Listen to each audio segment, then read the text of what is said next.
Akkor szép jó reggelt! Sok szeretettel köszöntök mindenkit a második hagyományőrző Böllér Fesztiválon, ami egy év elteltével ismét megrendezésre kerül Búcs községben. Külön köszöntöm magyarországi, erdélyi, vajdasági, délvidéki és csemorvaországi és egyben hazai vendégeinket, és természetesen ezek falvak polgármestereit is.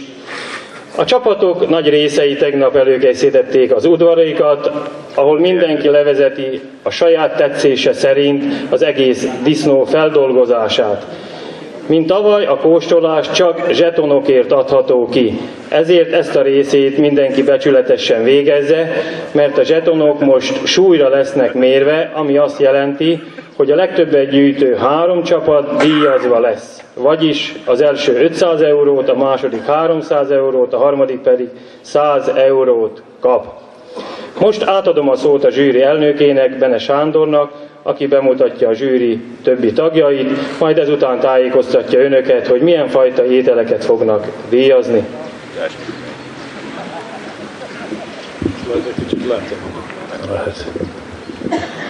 Köszönöm a szót, tisztelettel köszöntök én is mindenkit, és előre szép napot kívánok. Úgy látszik, azért a felettünk levő ránk nézett, mert az esőt az éjjel leejtette, remélem egész nap nem fog esni. Nagy öröm számomra, hogy itt lehetek, és a zsűri elnöki tisztét elláthatom, ugyanis jó szétnézni önök között, akik fölvállalták azt, hogy a mai napon elvégzik ezt a munkát, ezt a hagyományőrző Böllért bemutatja mindenki a saját részről, hogy jött a hagyományos ízekkel, bontással egy disznónak a feldolgozását. Úgy gondolom, hogyha nem is verseny, hanem inkább ilyen nemzetközi fesztiválnak neveznénk, sokkal szebben hangzik, hiszen nem az a lényeg, hogy most milyen kupát vagy díjat kap valaki, hanem az, hogy ezen a napon itt van, barátkozik, megismerkedik a szomszéddal, megnézi annak a fogásait, ízeit, és utána ő saját ízhatásával egy harmonikus, finom ételt készít nekünk és az ide látogató körömére. Engedjék meg akkor, hogy bemutassam a zsűrit. Én magam Bene Sándor mesterszakács vagyok, Magyar Nemzeti Gasztronómiai Szövetségnek a nemzetközi zsűripakettel rendelkező tagja, az első Magyar Fehérasztal lovagrend szakács szekciójának a vezetője, és a Szabadtűzi Lovagrend Mesterzsűri Bizottságának a tagja. Jelen pillanatban a zsűri ruhánk, ami rajtunk van, ez a Szabadtűzi Lovagrendé, de azért, mivel nemzetközi, estére, mire eredményt fogunk hirdetni, az első Magyar Fehérasztal lovagrend kőpenyőbe fogjuk megtenni, hogy mind a két lovagrend képviseltesse magát ezen a versenyen. Másodszor pedig, hogyha valaki menet közben, ugye a zsűri majd úgy végzi a munkáját, hogy fog sétálni a konyhák és a udvarok között, menet közben már pontoznak, hiszen nagyon szép díjak várnak ettől függetlenül a versenyzőkre. Minden témában lesz eredményhirdetés, 1, 2, 3, tehát levesbe, kolbászba, hurkába, töltött káposztába és egyébbe. Ezen kívül sütemény, plusz felvállalta a zsűri, hogy még a fogópálinkát is megzsűriztessük, tehát összesen 7 témában lesz ma a zsűrizés.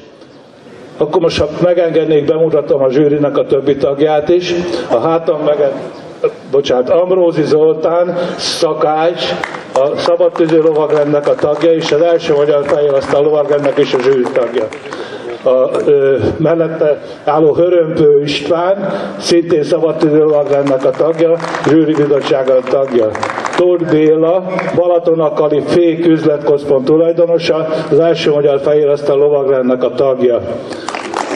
Köszönjük a tapsot, és akkor azt szeretném még elmondani, hogy önök elkezdik a munkát, a zsűri fog majd sétálni. Ahogy készülnek az ételek a sátraknál, hagymásvér, velősmáj, vagy a sült. Ezeket, a sültet nem, de ezeket a reggelileg szánt ezeket már helyszínen ott nézzük, kóstoljuk, pontozzuk.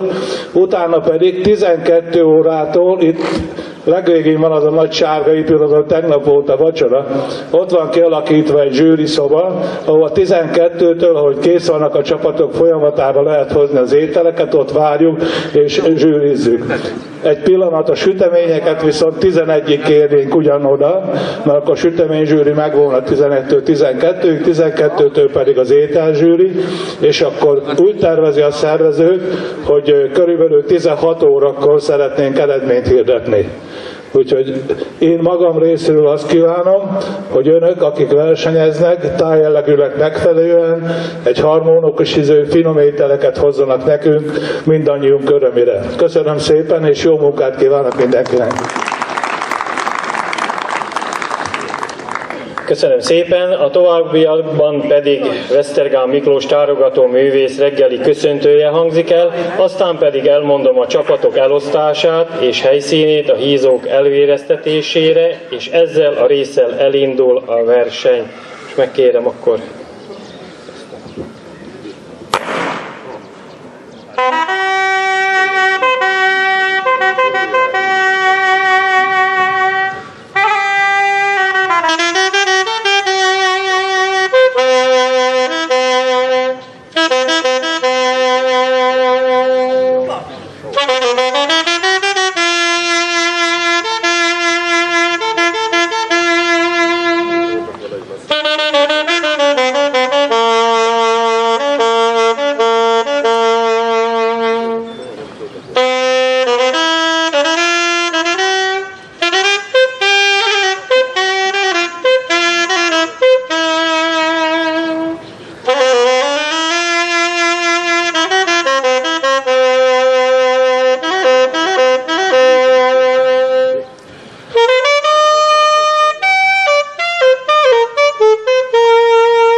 Köszönöm szépen, most pedig elmondom. A sárga épülettől kezdődő sátrak, onnan, ahol kezdődik Góta Ímely, ez a 6 csapat, aki itt van, az maradjon itt, és ehhez csatlakozik még Török falu. A többiek pedig menjenek az épület másik sarkára, és akkor ott megkezdődhet a disznók elvérzése. Mindenkinek sok sikert és jó szórakozást. Köszönöm szépen!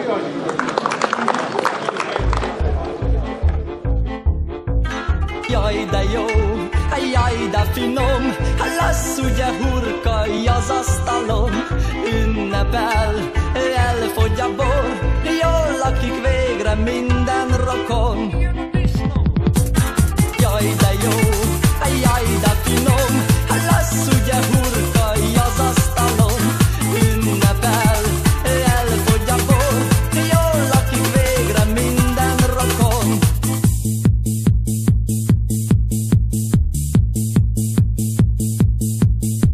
Jön a disznó, és az arcom mosolyog. Nem sajtati még, hogy ki vagyok. Hol a pisztoly, a szabjám késem. Mondtam, tettem a turmizgépen. Üldözöm a disznót, kiontom a vérét. Darabokra tépem, lerugom a térdét. Holnapra kolbászt akarok, legyenek a tálon zsíros falatok. Kell a segítség, nem bírom egyedül. Úgy ron a disznó, a nyelve kirepül. Átnyom a szomszéd traktoristát, a haverokat különösen oktávpistát. Kiröhög a disznó, kiesik a szája. Rádom a spárgást a derekatáján.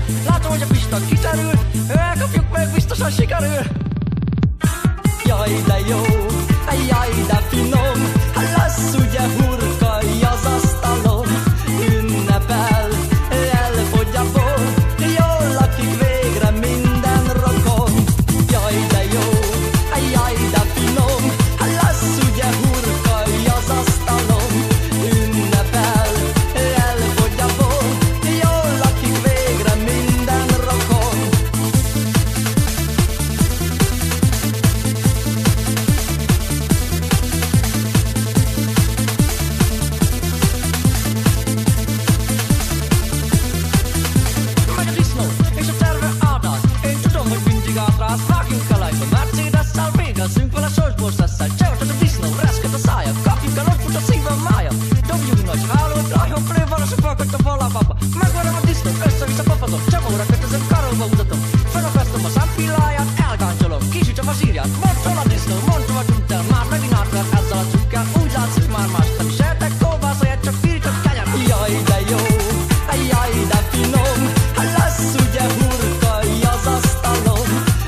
a szerelemről szól, de én miért ne írhatnék dalt a hurkáról? Szép az, hogy kék az ég és néma lágy a szél, de a téma inkább legyen most a vér, a máj, a bél. Hurka reggel, hurka délben, a vér és a lézsa kanyarog a bélben. Ez nem lehet más, csak is a mennyország. Hurka reggel, hurka délben, a máj és a lézsa kanyarog a bélben. Csak friss fehér kenyér kell, meg savanyúság. Ez a picike kupica pál lesz olyan jó eső, a fűben már kinyírva fekszik a deső. A gumicsizma olvad, ha a szomszéd koma persel, vihogva mondja, ez a cuca se lesz már persely. Élesek a kések, és lemosva a bontó, nyakon csaplak gyerek, ha még egy sört nem bontó. Sonka a sóba, és a lába a kocsonyába, ami véres és randa, az jó lesz a káposztába. Mi lesz a különlegesség? Mi lesz a különlegesség? Hát a ház specialitása lesz kolbászunk, lesz hurka, pecsenye, káposztánk, takartos káposztánk lesz, töltött szalonnánk lesz. Fú, lesz sok szalonna? Töltött, igen. Be lesz töltve, kolbásszal lesz betöltve a szalonnánk. Az üt aztán rendesen. Hát reméljük. Reméljük, hogy... Valami gútai recept? Hát gútai nem tudjuk. Szerintem ezt nem csak mi csináljuk. Csinálják itt Búcsón is szerintem. Szerintem sok helyen csinálják. Mióta vesznek részt a fesztiválon?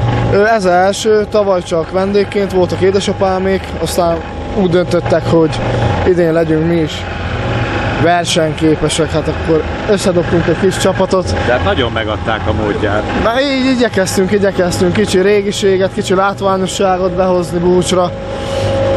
Vártuk, hogy lesznek mások is valami régiséggel, vannak szép sátrak, meg minden, de azért... Ez azért rögtön megcsípja a szemet.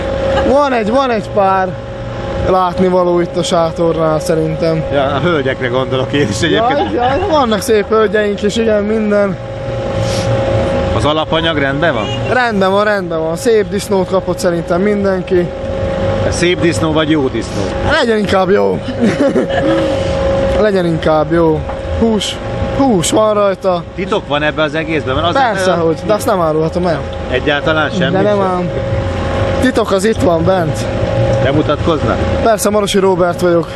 Itt a kis család, mindenki. Hányan vannak a családból? Hányan vagyunk a családban? Hú, nagyon sokan. Ez mind a család része. Köszönjük szépen. Mi is köszönjük szépen.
Mit kell tudni a menüről? A menüről egy klasszikus naszvadi menü lesz, tehát pecsenye, leves, disznótoros káposzta, reggelire pedig csináltunk hajmásvért és vesét tojással. Mikor lehet kóstolni? A malac érkezéséhez képest kérdezem. A vért és a vesét azt lehet már kóstolni, a pecsenyét azt most tettük oda, a levest is most tettük oda, a káposzta az meg később jön, tehát olyan durván 12-kor meg lesz már a leves és a pecsenye. A disznótoros káposzta körülbelül van 1 órakor. Miben lehet különbözni? De itt van 20-30 sátor, 20-30 recept, 20-30 malac. Mivel lehet különbözni? Én szerintem a legnagyobb különbségek a egyes receptek között ott vannak, hogy a különböző fűszereket ki hogy használja. Ki milyen fűszereket tesz bele, és mennyit. Tehát a arány az, ami meghatározó. Ugyebár a malac az mindenkinek ugyanaz, a hús az mindenkinek ugyanaz, a zsír az mindenkinek ugyanaz. Tehát főleg a fűszerek használata és a mennyisége és aránya határozza meg, hogy ki milyen ízű ételt főz, süt. Na de ki dönt mondjuk itt a csapatban? Itt közös megegyezés. Az úgy nagyon nehéz. Igen. De van egy főnökünk, a Pista, aki a vétójog. Most és többet ne rakjatok bele. Jó, igen. Akkor ő azt mondja, hogy nem, akkor nem teszünk bele. Ha azt mondja, hogy meg tegyünk bele, akkor muszáj bele tenni. Mi lesz a legfinomabb? Szerintem a pecsenye. Én nekem a pecsenye mindig, és a hurka az, ami a szívemhez közel áll. Már régóta részt vesznek ezen a versenyen? Nem, most vagyunk először, úgyhogy ez a debutálásunk. Reméljük, hogy sikerrel. Köszönöm szépen. Köszönöm szépen én is. Bemutatkoznám még? Simonis Tibor vagyok, Naszvadról.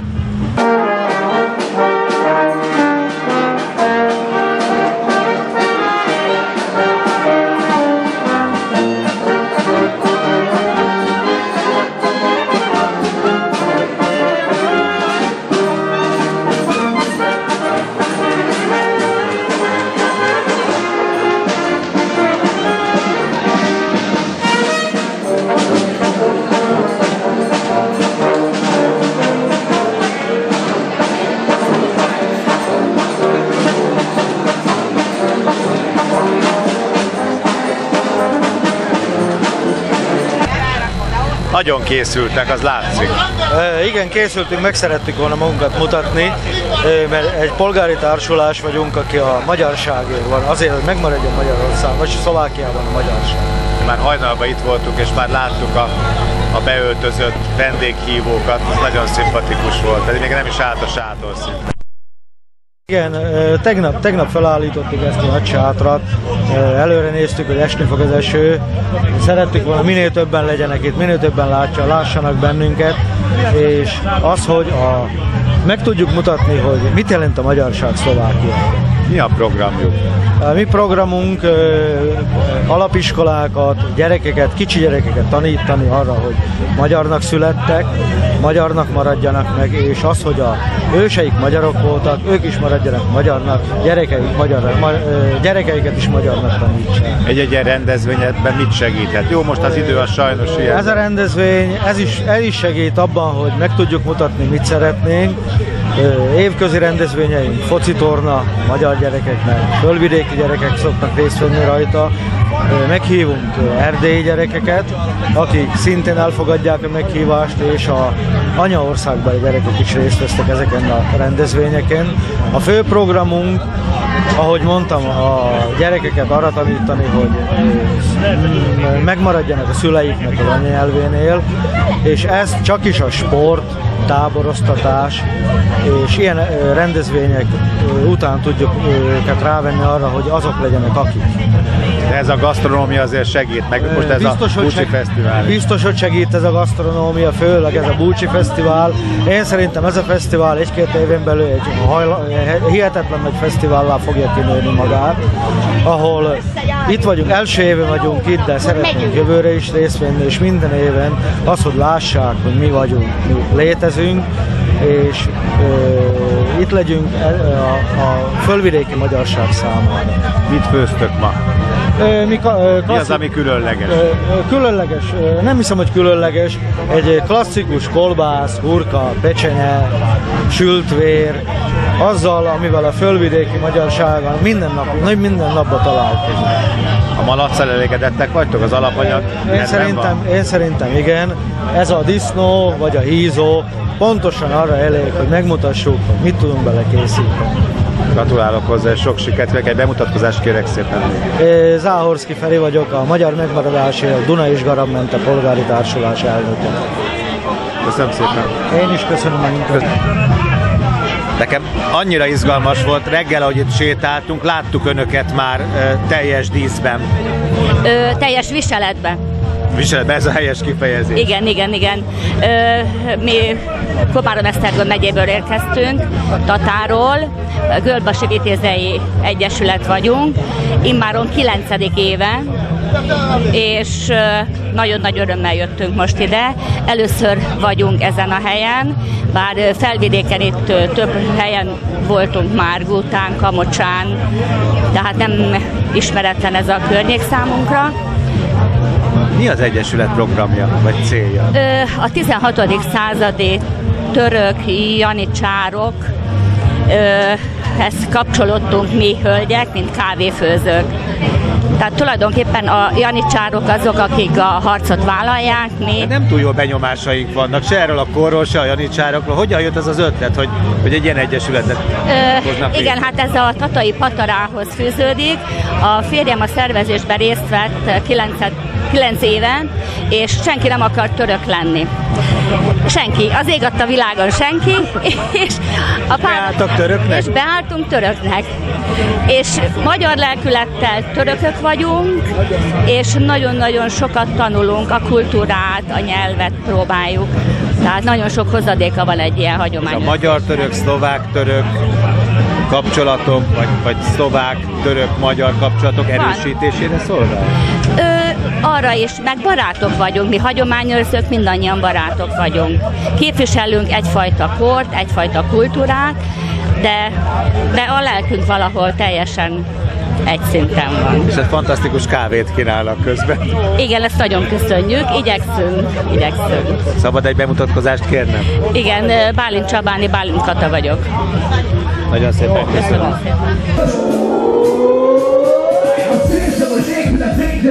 Hát ez érdekel már csak azért sem.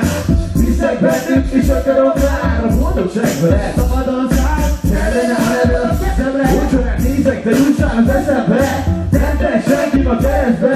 Ha neked az új nap, akkor nyisd ki a szemed. Lapod minden lábünkre. Nyújtsd ki le a kezedbe. Gyere hozzá. Csak nekem meg csak szólj hozzá. Kérlek. Felkezek ez a magasban. Ordítsad a levemet, baby. Ordítsad hajrám rád. Ordítsad a levemet, baby. Gyere, mondjad rád. Ordítsad a levemet. Ordítsad a levemet. Gyere. Mutatjában. Amikor a következő dal énekezem. Egyszer szeretek, egyszer nem. Egyszer. Így nem. Nagyon jó. Egyszer szeretek.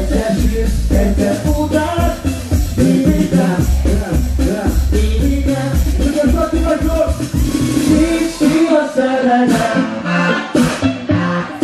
Nyújtsd ide a kezedbe. Tisztán nem tudja, hogy 3-ra, ami a csúlyok kifél, simítsuk egy hatalmas egyének. 1, 2, 3, simítsuk! Hogy hiszlak bajok rá. Játszik is? Igen, természetesen fújjon, bár egyelőre akkora zenei hangzavar van, hogy ebbe elég nehéz lenne a szekrényméretű hangfalakat túlharsogni, de talán majd találok egy olyan helyet, ahol kicsit csöndesség van, és akkor majd fújjam is természetesen. A suba jól mondom, ugye? Ez suba? Igen. Eredeti. Igen, ez a suba, ez a racka juhnak a bőréből van összevarva, az őseinknek, hát főleg a pásztorembereknek volt ez valamikor a lakása, mondhatám, hiszen annyira hőszigetel, annyira tökéletes jó dolog, hogy ebben a hó tetején aludni lehet. Tehát ez is azért viselem, mert sok mindenben kéne az őseinktől tanulni, és azt, amit az őseinknek jó volt, az nekünk is jó lenne. Tehát én éppen azért büszkén viselem a subát mindig így. Hát nyáron nem óhajtom, de télen igen. Hány kiló? Hát ez körülbelül 6-7 kiló, de ez a könnyebbik fajta. Előtte volt, ami több mint 10 kiló volt. És valamikor kifordították? Ezt szokták mindenki, főleg a pesti emberek szoktak győzködni arról engemet, hogy ezt ki kell fordítani. Hát szoktam... Egyből kiszúrt, hogy honnan jöttem. Bocsánat. Hát erre szoktam mondani, hogy a racka sem szokta viselni a bundáját. A legvégén. Hát a legvégén akkor igen, de akkor már nem a saját döntéséből. Tehát én nem szoktam kifordítani, de természetesen úgy is lehet viselni, de így a praktikus, hiszen most például szakad az eső, ezen gyakorlatilag lecsorog az eső, és így nem ázik át. Ha bőrével fordítom, akkor a bőre az átázik. Tehát így praktikus viselni, és még egyszer mondom, hogy nagyon kellemes viselet. Egyébként kérdezgetik, hogy honnan a viselet, hogy miért jött, hogy miért ebben a viseletben van? Igen, nagyon sokan megkérdezik. Én ezt mindig örömmel el szoktam mesélni, sőt azt is el szoktam mesélni, hogy a nagy különbséget, nehogy valaki rackabirkának nevezze, mert akkor egy pásztorember előkapja a bicskáját. Tehát, Körbe-később, nem? Igen, a kacort. Tehát a racka, a jú és a merinói a birka. Tehát a racka birka nem létezik, ezt mindig szoktam, ha valaki főz is és rackát főz, annak is elmondom, nehogy azt mondja, hogy birkát főzött, mert az nem az. Tehát ez is és ez speciálisan a fiatal állatnak a bőréből van, tehát jerkének nevezik, tehát azért még göndör a szőr vége, és ezért könnyebb is egy kicsit, mint a rendes nagynak a szőre.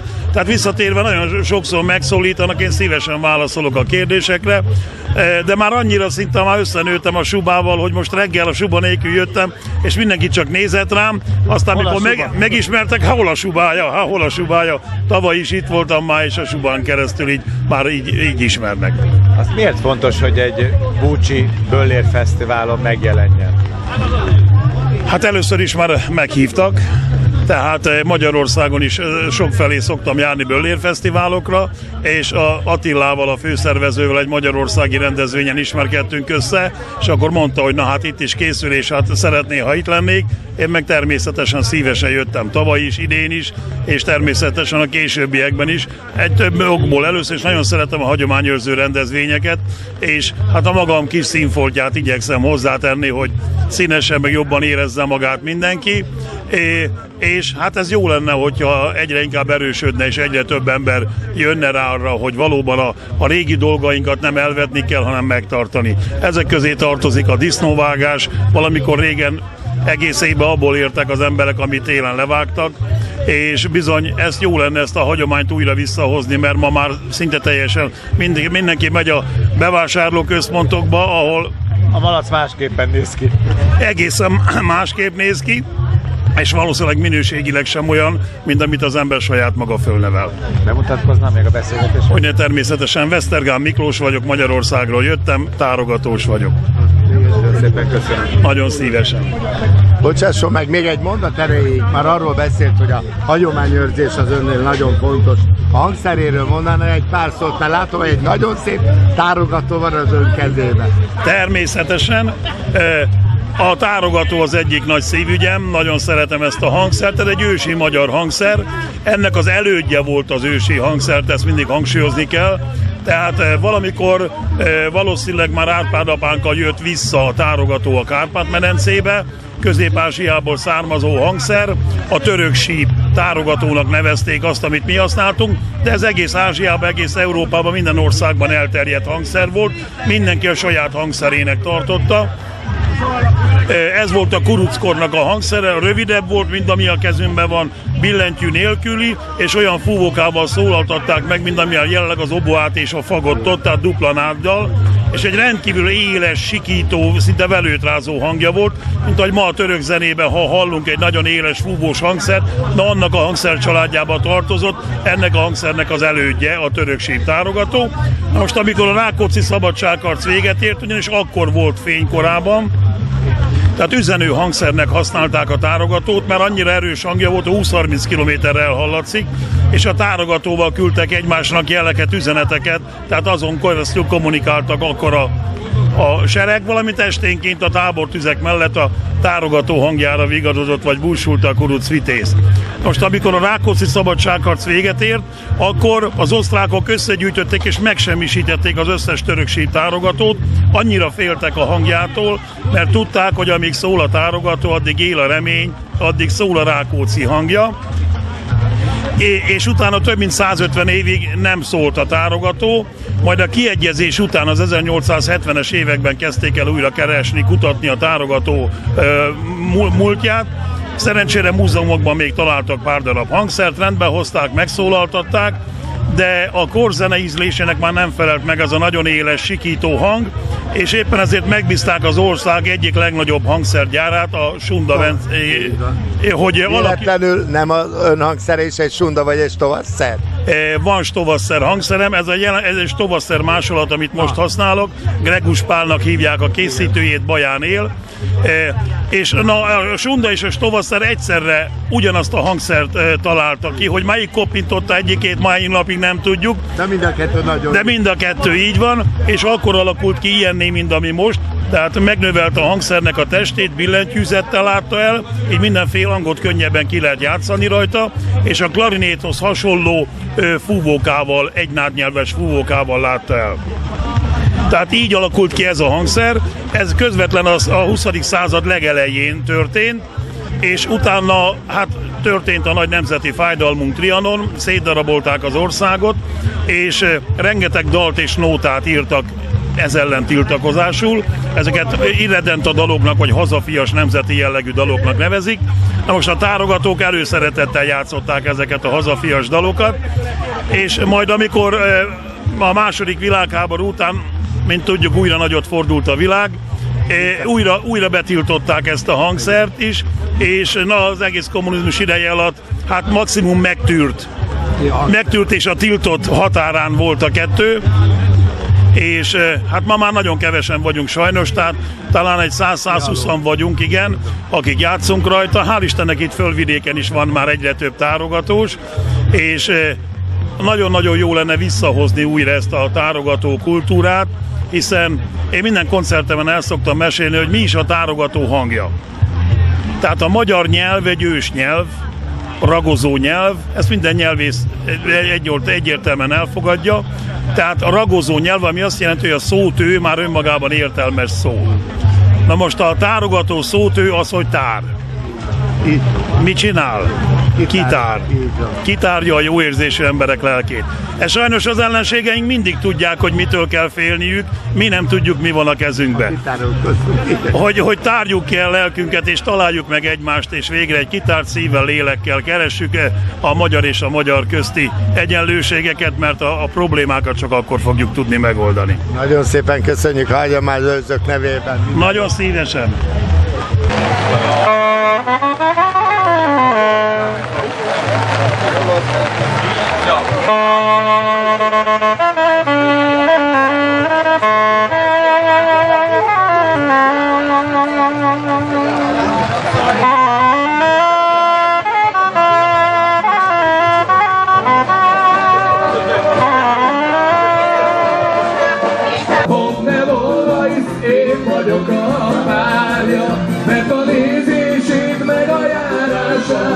Csípőjének a ringását, 100 aranyért nem adnám, 100 aranyért sem adnám, mert a nézését meg a járását, csípőjének a ringását, 100 aranyért sem adnám, milliókért sem adnám.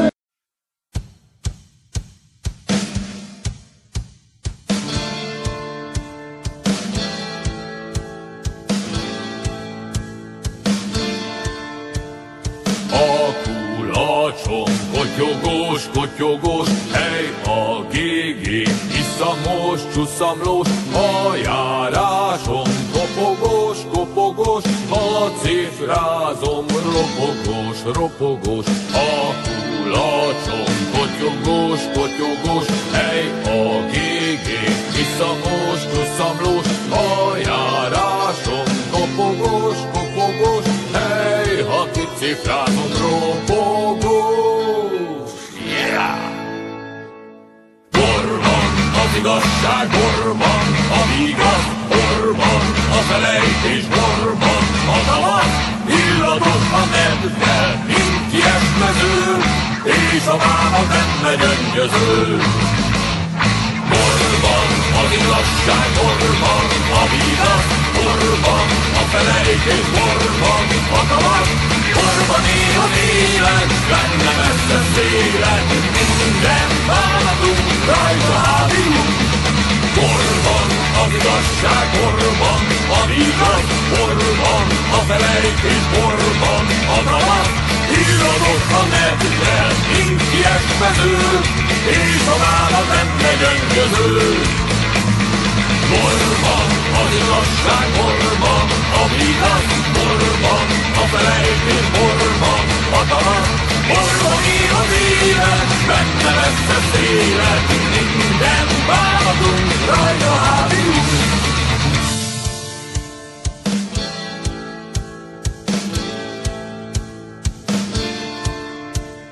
A kulacsom kotyogós, kotyogós, hely a gégén, iszamos, csuszamlós, a járásom kopogós, kopogós, a cifrázom ropogós, ropogós, a kulacsom kotyogós, kotyogós, hely a gégén, iszamos, csuszamlós, a járásom kopogós, kopogós, hely, ha kicifrázom ropogós. Yeah! Borban az igazság, borban a vigasz, borban a felejtés, Most már csak a napnak kéne kibújnia, nem? Hát igen, itt vagyunk Búcson, 2017-et írunk, egy év elteltével újra itt vagyunk, tavaly 14 csapat, most 22, hát fantasztikus a hangulat, mindig többen jönnek, picit az idő beleszól, de akkor is megtartjuk, ugye, mert pár évvel ezelőtt is mindig, ha esett, ha hullott a hó, pozitívan nézünk előbb, a disznótort így is, úgy is meg kell tartani. Nagyon kitettetek magatokért, az látszik. Nagyobb szervezés, nagyobb tapasztalat, elvégre járunk Vajdaságba, Délvidékre, Erdélybe, Magyarországra, nagyon sok helyen részt vettünk, ilyen Böllérfesztiválon, és ez a Búcsi Hagyományőrző Böllérfesztivál tapasztalatokkal és mindennel együtt azt akarom mondani, hogy fantasztikus, és mindig erősebb, és mindig nagyobb, mint tegnap este a megnyitón a Búcsi község polgármestere Karkó János is mondta, hogy fantasztikus, és el nem hitte volna, hogy ez egész létrejön. Én nagyon örültem, mert Magyarországon jó néhány helyen láttam óriás plakátot. A rádió bemondta, hogy itt fesztivál lesz szombaton, és nagyon szimpatikus itt az összes csapata, hogy minden szívét, lelkét beleteszi ebbe a programba. Igen, rengeteg, ugye reklámon nagyon sok múlik, Magyarországon, ugye Esztergom előtt, Komárom, följebb Léva, Érsekújvári tévétől kezdve nagyon sok helyen beszélgettünk erről, hogy nagy reklám kell erre, mert tulajdonképpen itt mindenki elhozza a saját régiójából a szokásokat, a régi ízeket, ugye a zsűri is megmondta, hogy a régi ízeket hozzák elő, és az az érdekes, hogy az emberek a több részről, akik összejönnek, a magyarságot összetartsák, ugye magyarul beszélünk, énekelünk, álmodunk, és nagyon jól érezzük magunkat. És az a nagyon izgalmas benne, hogy nem csak az ízek szerepelnek, ahogy mondod, hanem nagyon sok minden más is, ami összeköt. Igen, hát összeköt ugye minden, nem csak a reggeli pálinka, a magyar ember ugye a bort szereti, a kézművesség, a kovácsok, a mindenféle nemzetiségnek a hagyományőrző, a ruhák. Az előbb a subáról beszélgettünk, a tárogatóról szól, a ruha, a hangszer, a népviselet, a divat, nagyon sok minden, a nyelv, természetesen a nyelv. Igen.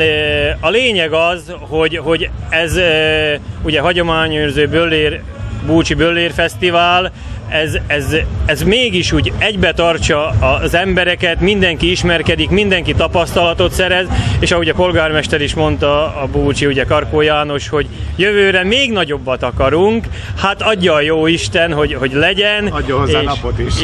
Igen, és bízunk benne, hogy úgy lesz, ahogy mondja.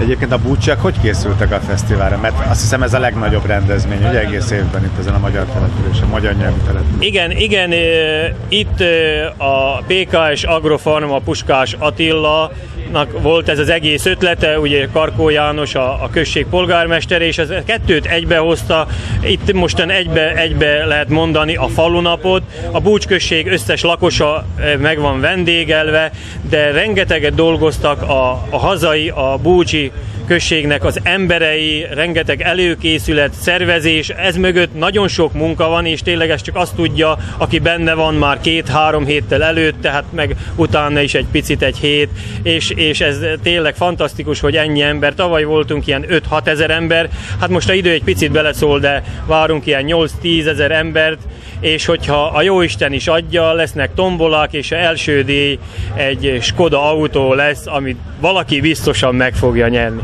Nagyon szép a ruhád is. Igen, ez egy bocskai ruha, én mint vőfény már 30 éve csinálom ezt a szakmát, így barátoknak is eljárok, de eljárok akár Budapestre, Stefániapalitól, vagy a Széchenyi fürdő, de Debrecentől Siófokig, de főleg itt a környékben, Párkány, Esztergom, Komárom, Tata, ezeken a részeken mind egy esküvő levezetése is, és főleg este, mikor a menyecsketánc van, és akkor én is felöltözöm bocskai ruhába. Hát ehhez még van egy ebbe kell táncoltatni? Hát igen, én kezdem a táncot, a többi még ráér, és én úgy fölvezetem, hogy egyet iszunk, akkor dobunk egy kis pénzt, végül mindenki iszik egyet a ifjúpár egészségére, és akkor végül azért, hogy azt is beletegyük, hogy az új embernek se adjuk ingyen, az is dobjon, és váltsa ki, és hát a végén fölkapja, és a ölében a pénzzel eltűnnek. És ez egy ilyen hagyomány, és általában a menyecske is fölöltözik annak a falunak, ahonnan származik, a népviseletébe, és nagyon érdekes, hogyha csak most visszanézünk erre a Böllér Fesztiválra, itt is ugye a erdélyiek, a vajdaságiak, a magyarországiak, mindenki hozta saját falujából, részéről a népviseletet, és egy nagyon jó összetartás, mindenki tanácsot ad a másiknak, meghívja, jöjjenek el, kiránduljanak, és őrizzük ezt a hagyományt. A tárgyakat, az ízeket, az egész hangulatot. Igen, nagyon érdekes volt, Budapest alatt voltunk Kakucson, és akkor ugye áthívnak, ezt kóstoljátok, azt kóstoljátok, és mindig az ember valami újat felfedez, és ezt nehéz így elmondani, de ezen a akción, vagy ezen a Böllér Fesztiválon részt kell venni. Nagyon szépen köszönjük. Találkoztunk az egyik példaképpen, mert képzeljétek el, mondtam a fiúknak, hogy hozzuk el magunkkal, de aztán mondták, hogy ez nem jó ötlet, mert a hölgyek azonnal megvadulnának és a színpadra törnének. Ez az úriember egyébként a Berki Krisztián, tetszik ismerni. Ez amelyik úgy néz ki, mint hogy a Patak Attila lefeküdt volna a Shrekkel. Ha született volna egy rohadt ronda gyerekük, de egyébként ő az egyik olyan magyar celeb, aki a saját erejéből lett senki, és én ezt nagyon díjazom benne. De természetesen, ha már a hölgyekről volt szó, és nem elég volt nőnap, úgyhogy egy kicsit szeretném most a hölgyeknek kedvezni. Sőt, tudod mit, inkább most tettük az uraknak, hiszen egy lányegyüttes következik a színpadon, fantasztikus hölgyek jönnek.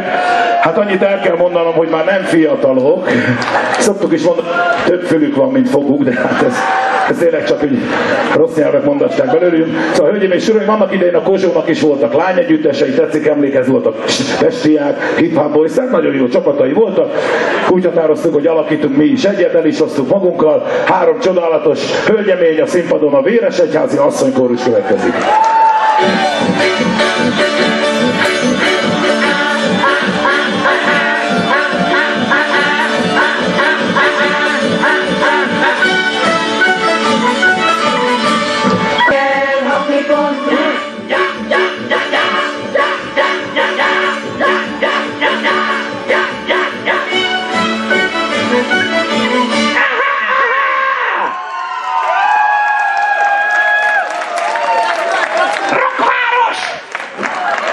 Itt van velünk a csodálatos Willy, Kiseri, Pupen Lackó és Fébe Christopher Nakosz!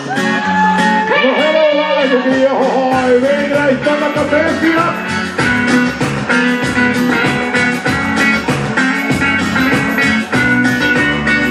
Úgy érzem, az erotika megtette a lábát. Ez a hidegben hölgyek azonnal úgy érzik fel, forrósodnak. Alul felül, nyugodtan tessék, engedni a testekbeket, nem látszik a sárba. Na figyelj!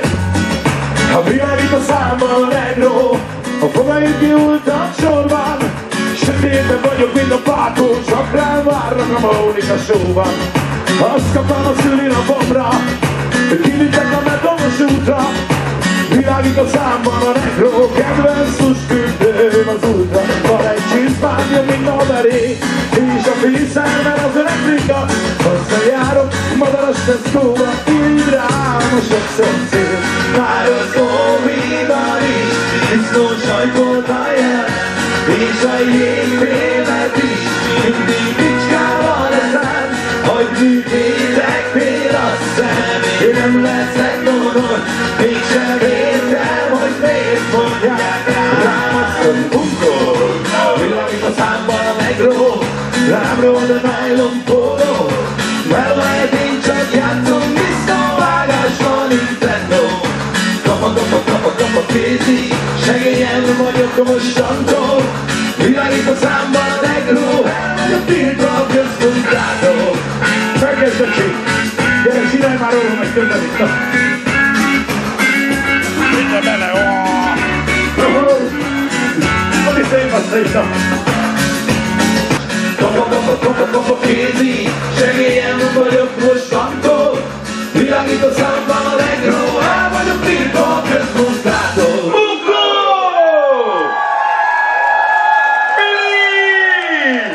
Most fotóz, az ingyen van. Gyere, csináljunk egy szarfit. Csodálatos. Köszönöm szépen. De kedves nőstény oroszlánok, nőstény tigrisek.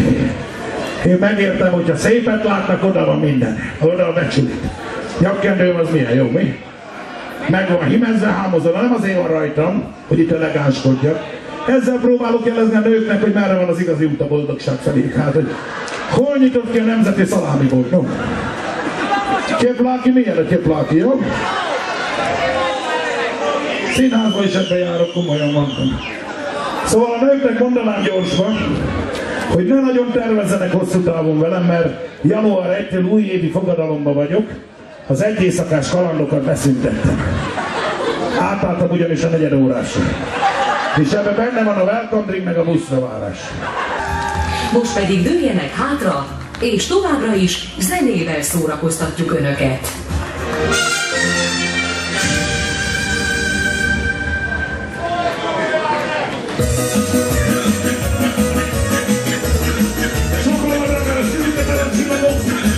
Most már jó számok jönnek el a szalmi. A drága Isten át arra kérve, amíg élnek a zenéjek, hogy koncertálok minden megvegyétek. Ha és sose elláttad, és az ülőtáncos egy is rá.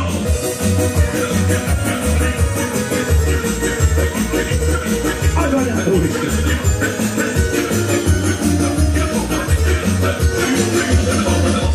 Nekem jó lesz, ha összítől és eljön csak ki, mert a vérlújú a félhó. Arra van, arra komoly, arra nyomra a károlja, de sugár vagyok. Ez a tárcsi nem túl okos, úgy szépen hatotikos, minden nap a palokon.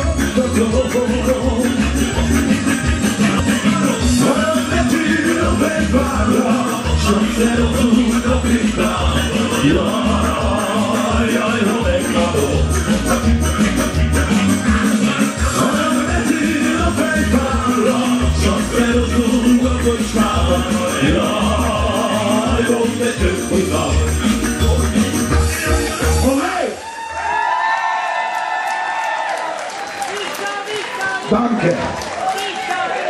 Ez csak azért mondom, lássák el a kangóra is, nagyon szépen. Köszönöm, engedjék meg, hogy bemutassam a brigádot. Gitárokon kísért a gyönyörű férfi Tátrai Kolompár Tibor, köszönjük szépen!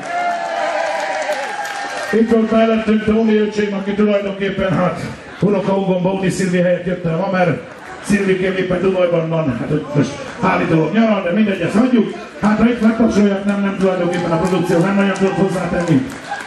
És hát a végén annyit elárulok, hogy nem a Margó, ezt önök is tetszik látni. Hát ez a csodálatos magyar származású amerikai világsztár, akit egyenesen Los Angelesből... Emilio néni! 1 millió! Nagyon szépen köszönjük, hölgyeim és uraim, további nagyon kellemes napot kívánok mindenkinek, további jó szórakozást, köszönjük szépen. Hát hála Isten, még a nap is elkezdett kibújkálni, úgyhogy hát ezt természetesen mi intéztük. További nagyon jó szórakozást mindenkinek, viszontlátásra. Mi voltunk ma délután azzal, milyen izó? Fási Zsüliet, nagyon szépen köszönjük, viszontlátásra.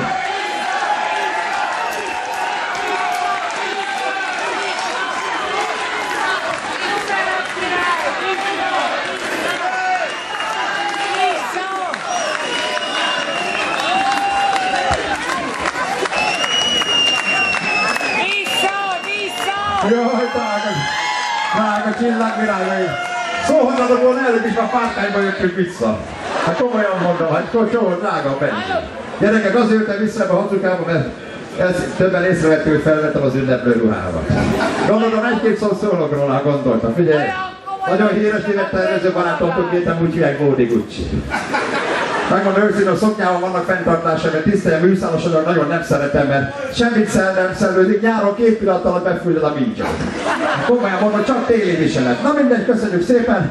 Most két nagyon híres úriember következik, hát ők tavaly eredés és slágerével érkeznek hozzá, de annyit lehet örülünk tudni, hogy luxusautóval vagy Audi A8-assal járják az országot. Hát nem tudom, van neked tippek, hogy kit lehetnek ők? Nem a Bódi Gusti, nem ő az. Hanem őket úgy hívják, hogy Johnny és Kisgrófó, Nincs Huxa, jéj! Hát csumidázonak a kilótokat, mare! Ha mi van veletek, semmi? Ha hogy vagytok, sehogy? Hát legyünk nyalódva! Hát legyünk már meg egy diszkót, vagy valami! Hey! Itt a Miri újabb dala, ennek sincsen nagy baja. Itt a Miri újabb dala, állna bele jajja baja. Itt a Miri újabb dala, ennek sincsen nagy baja. Itt a Miri újabb dala. Savó! Jön a tesó, hazafelé, nincs röpös jár. Hogy lesz velük király, az egész országban tudják. Nem lesz elég soha numera király, nincs Huxa jár.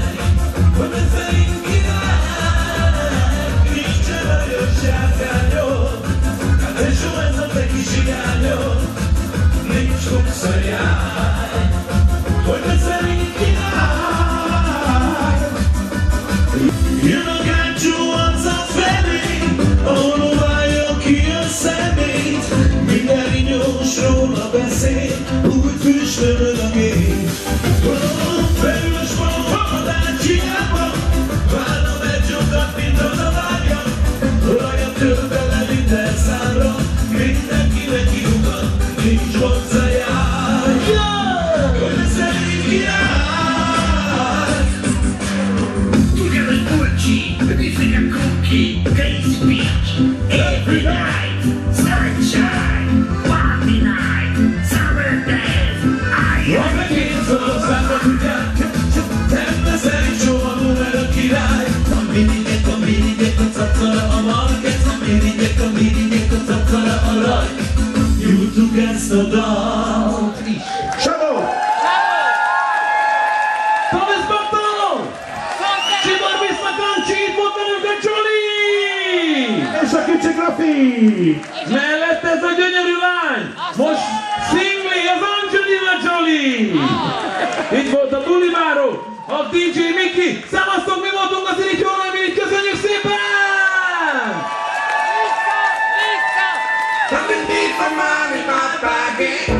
Köszönjük, sziasztok!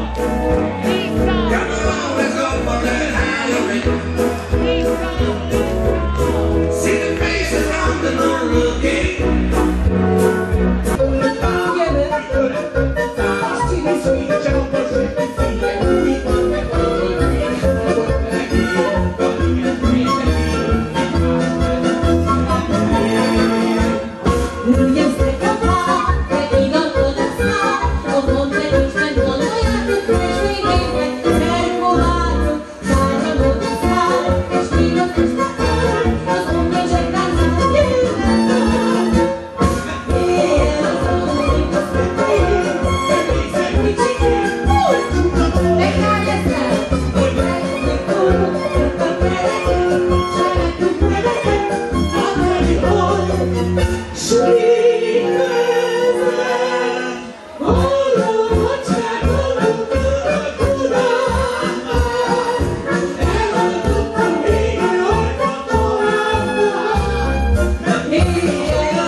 Nos, tehát egy kis operett. Köszönjük szépen. Pamina, nagyon jól lát neked az a kalap.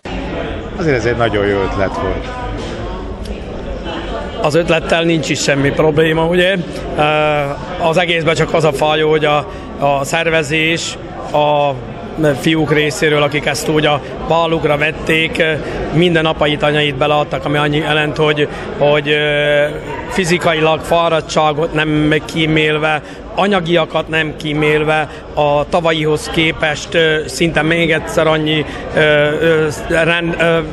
szervezővel, versenyzővel, és hát elég nagy baj az, hogy az időjárás most egy picit ellenünk tesz. Én csak bízni tudok benne, hogy egy kicsit megokosodik az időjárás, és délre eláll majd ez az eső, és akkor tudják élvezni a résztvevők úgy, a versenyzők, mind az ide ellátogatók, mert így teljesen szétmossa az eső a rendezvényt, ami én nagyon sajnálok személyesen. Jó, fogjuk ezt föl, mint egy jó főpróba. Jövőre jobb idő lesz, még több csapat lesz, és azért mindenki profi lesz már minden.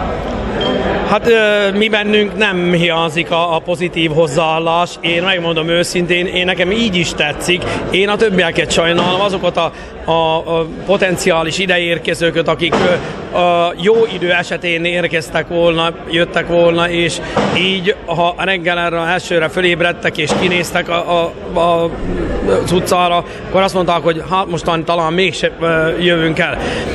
Én azért azt tudom mondani, hogy aki eljön, most is megtalálja a számítását, nagyon sok finomság, nagyon sok étel, finom borok, finom pálinkák, egyéb sütemények, szóval minden olyan megtalálható itt, amit a falusi emberek a disznótorral kapcsolatban enni, csinálni szoktak. Úgyhogy még erről a helyről is csak azt tudom mondani, hogy aki eljön, még mindig nem veszít rajta. És nagyon színes a forgatag, mert Erdélytől Magyarországon át Felvidékig sok mindent megtalál az ember. Nem csak ízeket, zamatokat, hanem népviseletet, kultúrát, rengeteg mindent, meg magyar szót, és ez nagyon fontos. Számunkra is természetesen ez a legfontosabb, hogy a különböző részre szakadt magyarság, de nem is csak a magyarság, mindenki, aki együttérző ember, egy szép napot töltsön el, szép 2 napot, tulajdonképpen már tegnap kezdődött a rendezvény, és este volt itt egy vacsora, ahol, ahogy említettétek, a vajdasági, az erdélyi, a magyarországi, a felvidéki magyar, még szlovák résztvevők is voltak, mindenki jól érezte magát, és mindenki annyira örömmel jött ide, hogy én gondolom, hogy jövőre ugyanilyen folytatása lesz, annak ellenére, hogy most lehet egy picit a keserű szájíz benne marad az embereknek a érzés, hogy nem úgy sikeredett, ahogy akartak, de én szerintem azért vagyunk emberek, hogy bízzunk, és akkor jövőre majd egy picit a Jóisten is kegyesebb lesz hozzánk. Egyébként még annyit akartam elmondani, hogy lehet, hogy éppen a bőjtnek a nem betartása az, amit bosszúállásképpen most ránk zúdítottak, viszont én mindig azt mondtam, hogy az, amit megeszünk és megízunk, az talán nem bűn. Ott hajnalban jöttünk ide, és gondolkoztam rajta, hallgattam a rádiót, és a bőjti időszak, gondoltam, hogy ez most a gumicsizma meg esőkabát, lehet, hogy ez egy égíntés, de nem baj, mert az nekem egy nagyon nagy öröm volt, hogy Magyarországon én hallottam a rádióban ezt a programot, láttam az óriás plakátokat szerte az országban, itt az északi részen. És azt gondoltam, ez nem baj, hogyha Búcs, egy kicsi település, az így mutatja meg magát. Megmutatja saját magát, a Böll-ér Fesztivált, hogy nagyot mer álmodni, hogy megmutatja a borait, rengeteg minden megmutat azt a szint, amit ez a kis magyar település és Szlovákiában magáról fontosnak gondol. Így van, hogy kaptam a kérdést, megmutat. Mindenki arra készült, kézművesek, borászok, azok az helyi asszonyok, akik süteménnyel, pogácsával készültek, mindenki egy nagy darabot adott magából. A borászok annyira beleélték magukat, hogy már előtte napokkal kóstolgattuk egymás borát, hogy melyiket hoz komám erre az ünnepségre, hogy az ide látogató a legjobbat vigye el Búcsról. Annyira lelkesen készültek a búcsi borászok, hogy csináltak itt egy kis fabódét, ahol minden boros gazda, aki benne van a Winfried Búcsú polgári társulásban, leadta a maga mintáját, és próbáljuk az ideérkezőkkel megkóstoltatni, átláttatni azt, hogy az itteni föld mire képes, és az itteni gazda mit tud abból az itt termő szőlőből elkészíteni a közjavára. Úgyhogy nagyon nagy köszönet, tisztelet a borászoknak, de ugyanúgy azoknak az asszonyoknak, az idős polgártársainknak, a nyugdíjas klubnak, a csemadoknak, sorolhatnám végig, hogy... A pozsonyi kifli, ez zseniális volt, amit reggel kóstoltunk. Itt mindenki a legjobbat hozta, és hát mindenki most abban reménykedik, hogy az ide látogatók, vagy a ide nem látogatók jövőre azért nem törölik ki a naptárukból ezt a rendezvényt. Nem baj, egyébként azt gondolom, hogy ez jó, mert a név forog, Búcs forog, a rendezvény forog, jövőre ez érdekes lett. Csak még egy dolog a nem felvidéki magyarok számára is fontos információ, hogy mi Neszmélytől, amit Magyarországon jól ismerünk, mint borvidéket, nagyon közel vagyunk, 8-10 kilométerre. Tehát ez a bor, az a bor. Csak azért mondom, mert nagyon sokan feltétlenül Magyarországon nem ismerik még a felvidéki magyar borokat. Én úgy gondolom, hogy most az egyik szegmensét, ez az Ógyalai borászati körzetnek az egyik boros falva Búcs, meg tudják kóstolni úgy a fehér, úgy a rozé, mind a vörös borainkat, aminek van egy egyedisége. Egyszer a talajnak a könnyedsége, de mégsem homokos a talaj, egyszer a borainak az üdessége és az illatvilága. Az itteni szőlők szinte minden évben gyönyörűen beérnek, ezért a borokat, ha valaki jó technológiával készíti el, itt minden évben illatos, zamatos, könnyű borokat tudnak termelni a gazdák, és olyanok ezek a borok, hogy az első pohár elfogyasztása után készteti az embert, hogy jöhet még a második. Polgármester, jövőre találkozunk. Köszönöm szépen, én reménykedek benne. Mennyire fontosak ezek a rendezvények? Én azt hiszem, hogy nagyon fontosak. Először is hagyományt teremtenek, másodszor meg összehozzák az embereket. Ugye mindenki mindenhol különféle problémákkal küzd, ilyen helyen viszont eljöhetnek, jól laknak, beszélgetnek, ami nagyon fontos a mai világban, amikor a Facebook oldalán ugye ismeretlenül beszélgetnek az emberek, és ami fontos, hogy természetesen erősíti az összetartozást, és szerintem itt felvidéken erre nagy szükség van. Mikor beszélnek a politikáról? Ilyen helyen is beszélnek a politikáról? Hát mondjuk én nem szeretnék ilyen helyen a politikáról beszélni, de általában nem lehet elkerülni. Ugye most voltunk egy olyan megyében, ahol végigjártunk 16 különféle községet, és ott csak politikáról volt szó. Ha valaki megkérdez, kötelességem válaszolni, de én mindig azt mondom, hogy gyerekek, ma felejtsük el a politikát, ma arról beszéljünk, ami fontos nektek, ami fontos nekünk.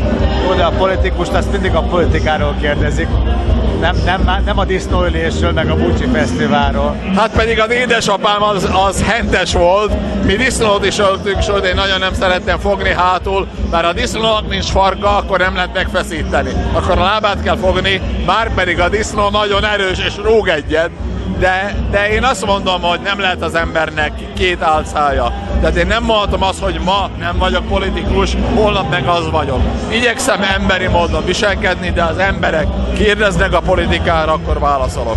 És mennyire elégedett a mai helyzetben? Soha nem lehet azt mondani, hogy ja, ide jó, most már Kánaán elértük, ugye, ilyen nincs. Én azt mondom, hogy javul a helyzet. Akkor, amikor például csökken a munkanélküliség, akkor előbb-utóbb az fog bekövetkezni, amit már a Dunaszerdei járásban látunk, hogy emelkednek az alapfizetések. És ha így lesz, akkor jobban fognak élni az emberek. Tehát a mi feladatunk az, hogy jobb lehetőséget biztosítsunk az embereknek. Tehát ha ide eljönnek, ne azt számolja, hogy mennyiből mit tud venni, hanem azt mondja, hogy ma nem nézek arra, hogy mennyi van a zsebemben. Nagyon szépen köszönöm. El is ment a torkom. Túl vagyunk egy nagyon nehéz napon, úgy gondolom, aki itt volt velünk reggel fél hét óta, az átért mindent, amit át lehetett érni ezen a napon. Időjárástól kezdve a rengeteg munkán keresztül mindenen. Először is azt szeretném mondani, hogy úgy gondolom, hogy akik ezt előkészítették, hogy létrejöhetett a második nemzetközi hagyományőrző bucsi kolbász és hurkatöltő böllérverseny, ők megérdemelnek egy nagyon nagy tapsot, a szervezők, akik hozzájöttek polgármesterek.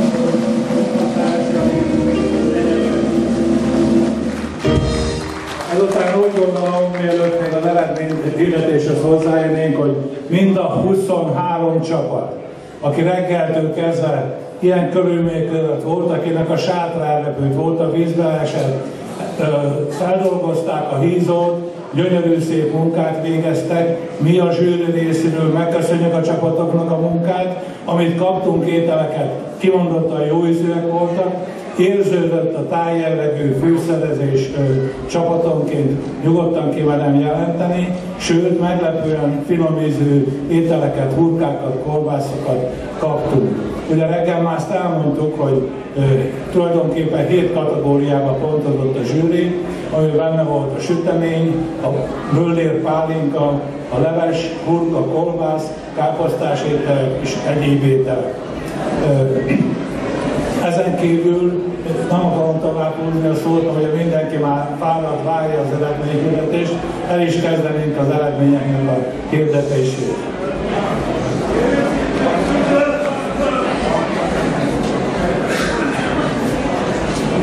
Volt egy csapat, aki úgy tudom, hogy disznót ugyan nem vágott, de nagyon jó hangulata volt.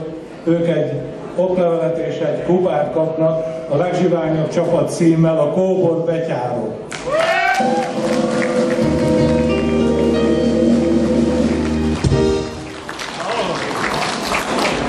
Elkóborodtak.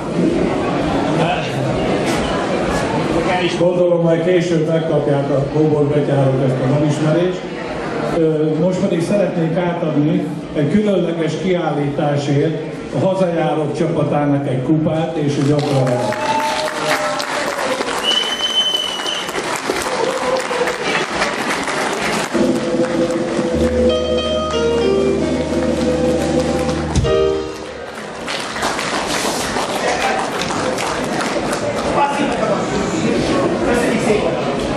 Köszönjük! Mai napi munkájáért külön díjban részesült Lind Lajos csapata.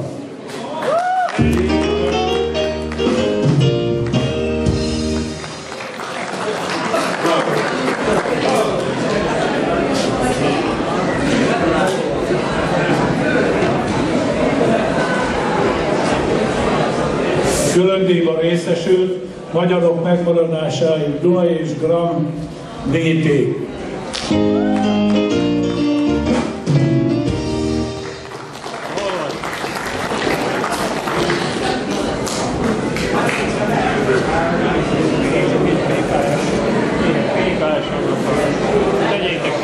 Nagy megérte biztos az, hogy közönségdíjban részesül PKS, Pégér, Ropam, Bucs.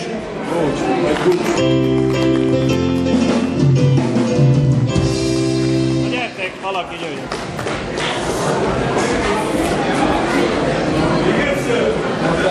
PKS. Mondom még egyszer, PKS, Agrofarm, Bucs. Puskásék. Hol vannak a puskásék? Nincsen senkit? Majd megkapják később, akkor várjuk. A zsűri menet közben, hogy járta a portákat, díjazta a portákat is.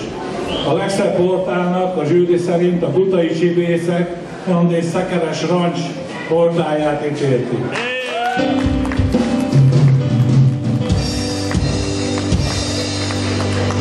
Hol vannak ezek a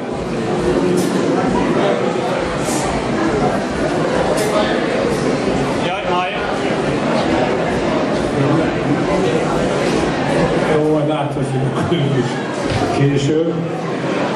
Legszebb tálalásért adtunk ki egy díjat, ami nagyon harmonikusan össze volt rakva és szépen volt megtálalva az egész munka, amit elkészítettek. Ők a Ceglétberceli húsbolt és csapata érdemeltek.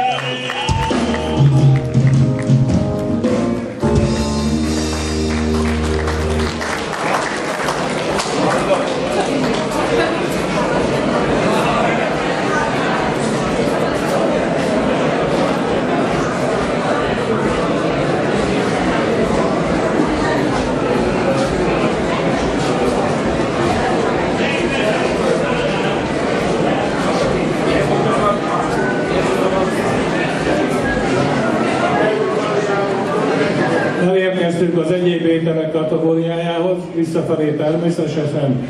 Harmadik helyezett lett a Hazajárók csapata.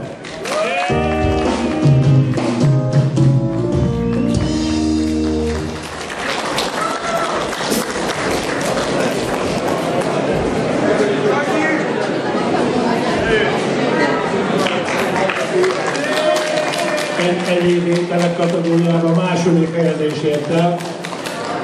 Olvassuk ki főnök. Packa madarasi, Inslam.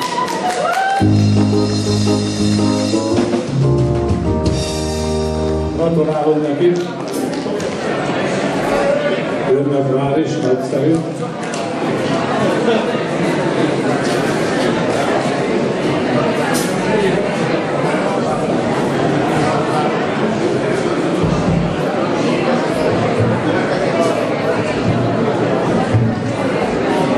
Egyéb ételek kategóriájában első helyezésért el 100-szor szép művelődési egyesület.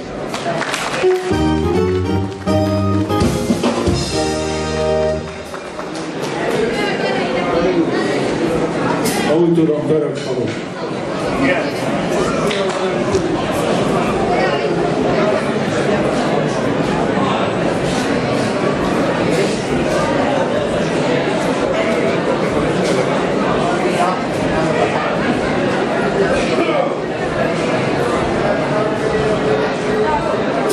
Gratulálunk az első helyezésen. Tehát elérkeztünk a sütemények kategóriájához. Itt a zsűri úgy döntött, hogy 2 külön díjat is kiad a helyezések előtt. Így külön díjban részesült. Megint a főnökön. A Liebner kerti legények.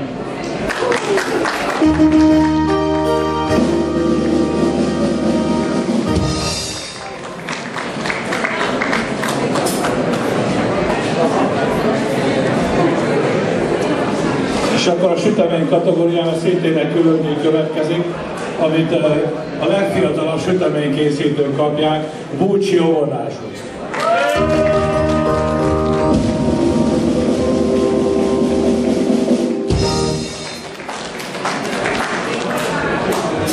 A süteményben a harmadik helyezést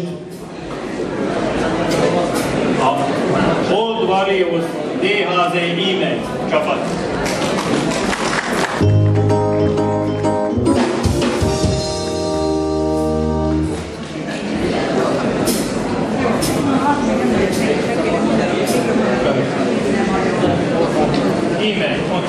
Tehát a Old Warriors, de az e-mail csapatát várjuk a díjátvételét. Köszönjük, hogy megkaptad. A sütemény kategóriában második helyezését el Tápiót Szentmárton csapata.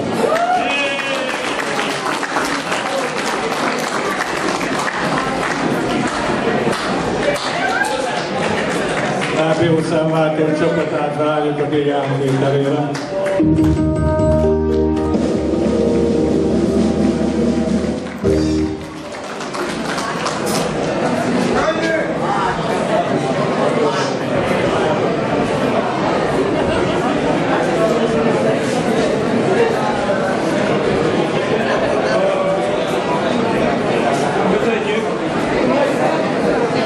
Sütemény kategóriában az első helyezés Nemes Ócsa csapata nyerte.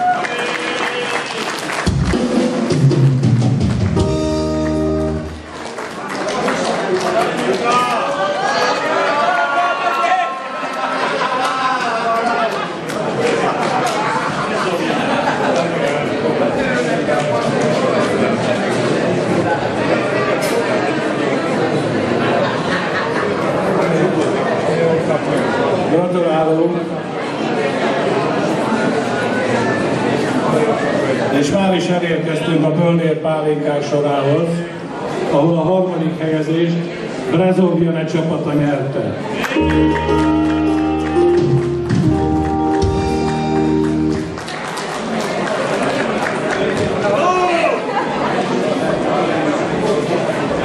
Gratulálunk hozzá!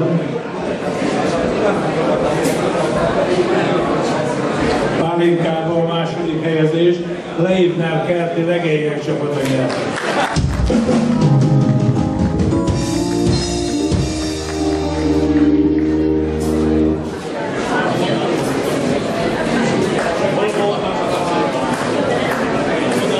És a pálinkában az első helyezés a Budai Csibészek Szekeres Rancs csapata nyerte.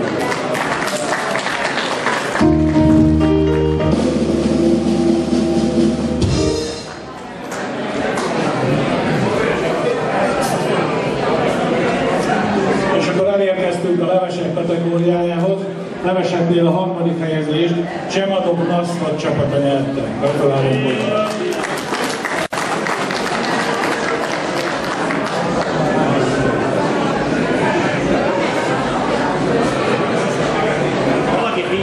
Csemadok csapatát várjuk, köszönjük, látom jönnek.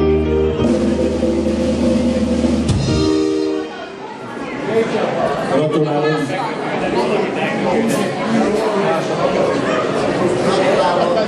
A levesek kategóriában a második helyezést Kummadaras csapata ért el.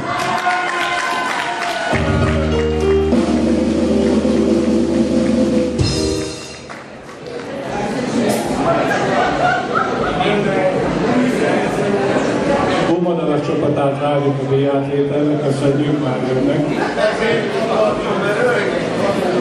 Gratulálunk hozzá. Mihez képest?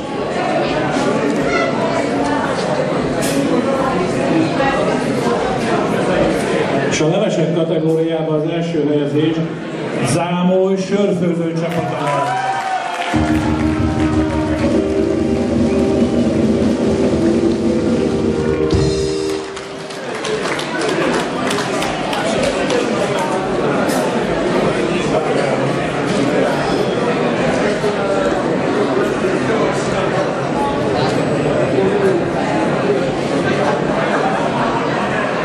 És elérkeztünk a káposztás ételek kategóriájához, a harmadik helyezés Kímind csapata nyert.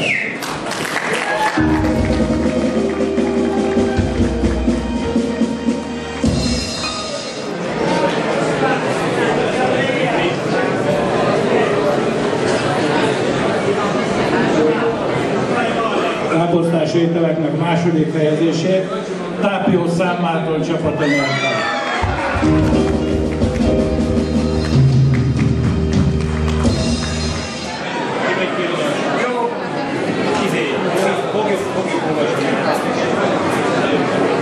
Nem olvassuk ma végre ettől szemben.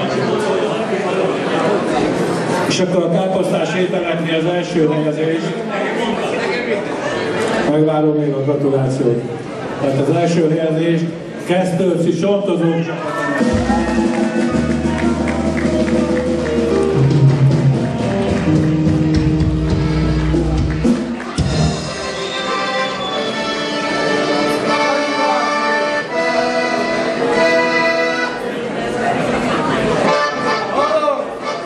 Gratulálunk! És akkor elérkeztünk a Hurka kategóriához. Hurka kategóriában harmadik helyezett lett Szabadtűzi Holland Vajdaság csapata.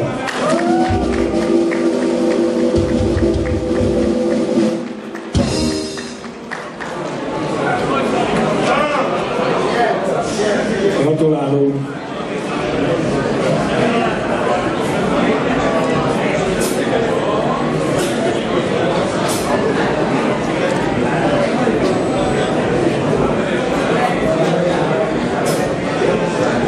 Gratulálunk még egyszer. A Hurka kategóriában második helyezett lett Zámolyér Baráti Társaság.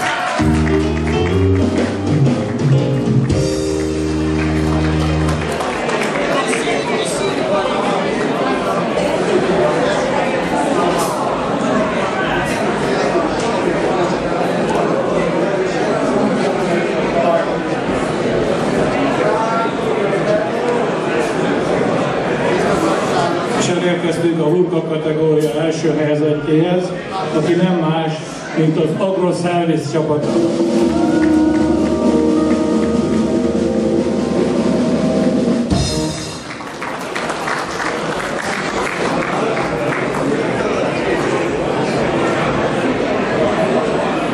Gratulálunk hozzám, és akkor elérkeztünk a kolbász kategóriába. Kolbász kategóriában a harmadik helyezett lett Csallóközi hagyományőrző.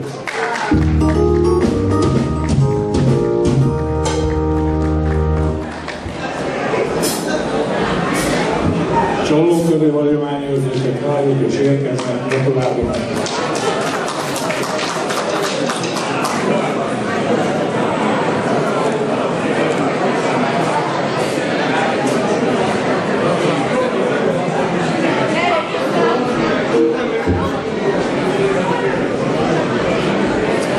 Kolbász kategória második helyezett lett Búcsi polgármesteri hivatalcsapat.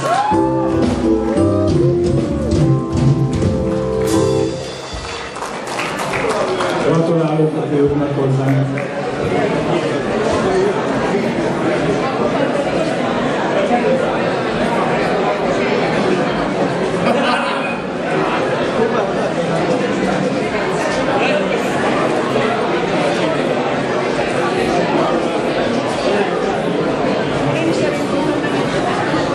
És akkor kolbász kategóriában az első helyezés nem más csapat nyerte, mint Nemes Ócsa.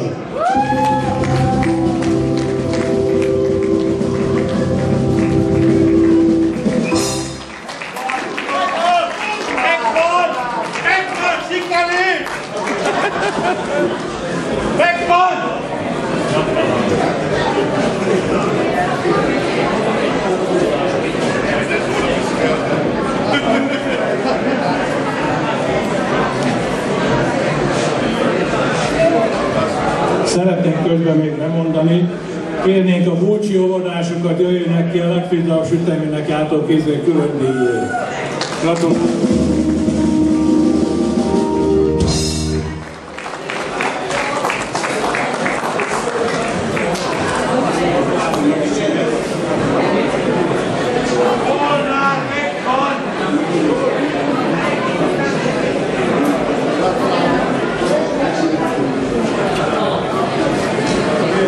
Elérkeztünk egy olyan díjhoz, amit a zsűri általában ki szokott adni, hiszen végül is egy Böllér Fesztiválon vagyunk.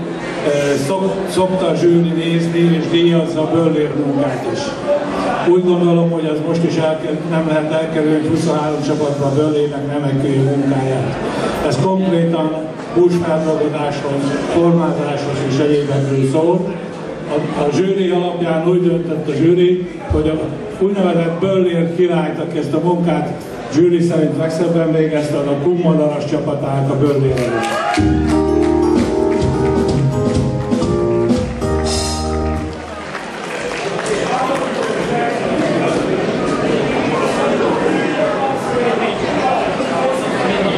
Kummadaras gondolom azért már jön a díjé, vagy a Böllérje jön érte.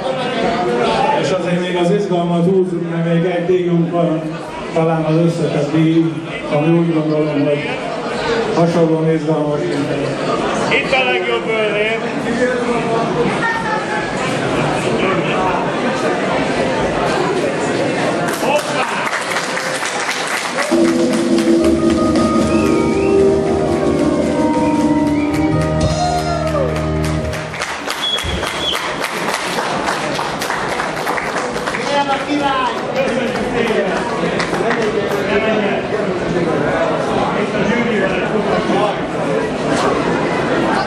Gratulálok a Böllér hónapot elvégzett munkáért, és elérkeztünk gyakorlatilag a versenyben, egyetlen egy oklevél van a kezemben.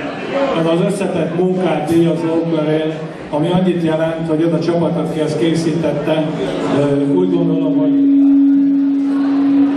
hogy nagy érdemmel kapja meg ezt az oklevelet és ezt a kitüntetett oklevelet, ugyanis amit elébünk hoztak termékeket, azon kívül, hogy nagyon szépen meg volt tálalva, különleges ételek voltak rajta találhatók, és ízre, ugye mindenki meglepődéssel nagyon-nagyon finom ételek voltak. Nem húzom az időt tovább, ez a csapat nem más, mint a Cegléd-Bercei Húsbolt.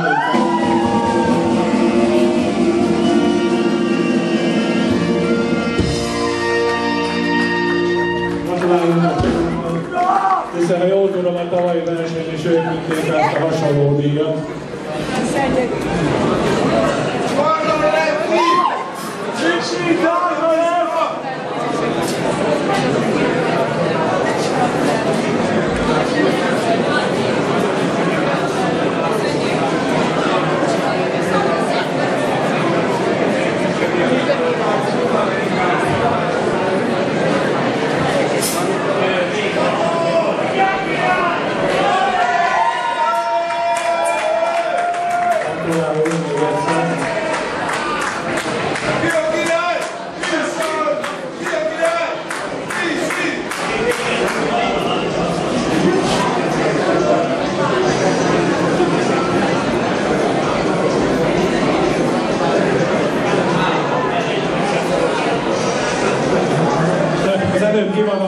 jöttek el egy díj, szeretném még egyszer felolvasni.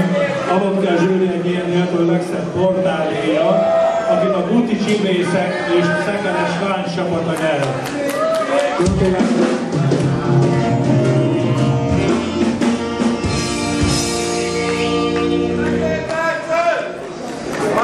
És akkor szerintem még nem menjenek sehova a Guti Csibészek, már még a Pálinkának az elsőgetés és az övétében. Gratulálok!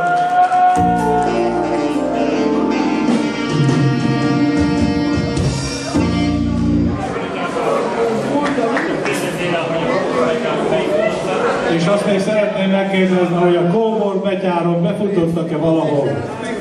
Már legelőször szólítottuk őket, de gondolom akkor még nagyon messze lehettek. Meg most is messzi vannak, de később akkor megkapják. Köszönjük szépen, és átadom a szótokat. Még egy okazó van. Ez az Old Warriors e-mail csapatának a harmadik éves üteménymutatta. Az e-mail csapatát várjuk a Doktorérni. E-mail.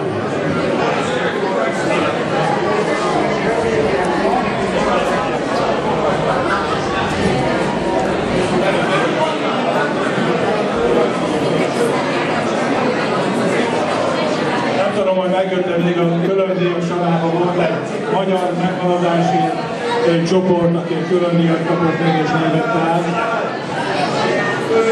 Nincs. Megvannak? Megvannak.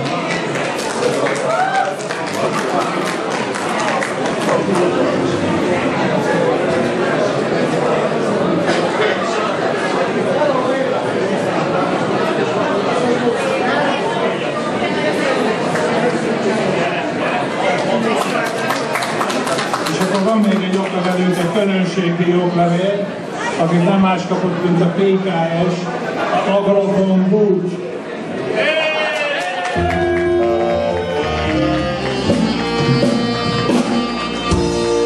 Gondolom a szervező munkái bőségesen kijárul az egy oklevél és dupa. Majd megjöttek a kóborbetyárok, végére megvan mindenki, még ezt átadjuk a kóborbetyároknak, és kiadok a zsetonos játék fog következni. A harmadik helyezés a zsetonokban nyert a Csemadok Naszvad csapata.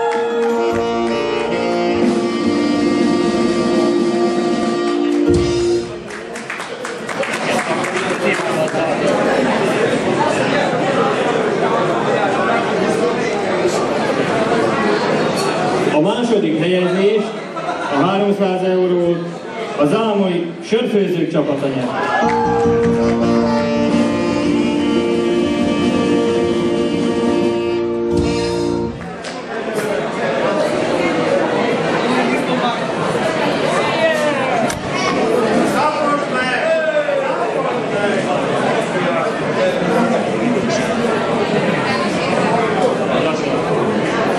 Gratulálunk, és az első, aki a 500 eurót nyerte, nem más pedig, mint a Kesztölci fotozó csapat.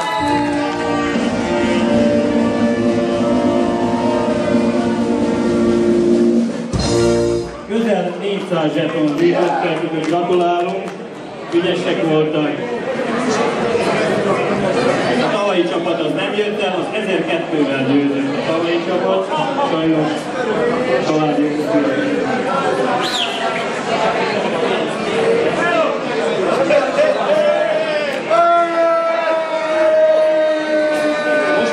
Most pedig még egy kis figyelmet kérek. Zsákovics László el fog énekelni nekünk 3 szíves szóló dalt, ezt hallgassuk. Egy gondolatot szeretnék még, hogyha megtisztelnek azzal, hogy meghallgatnak. Reggel, amikor kezdtük ezt a versenyt kint a nagy színpadon, akkor én megígértem önöknek, hogy reggel,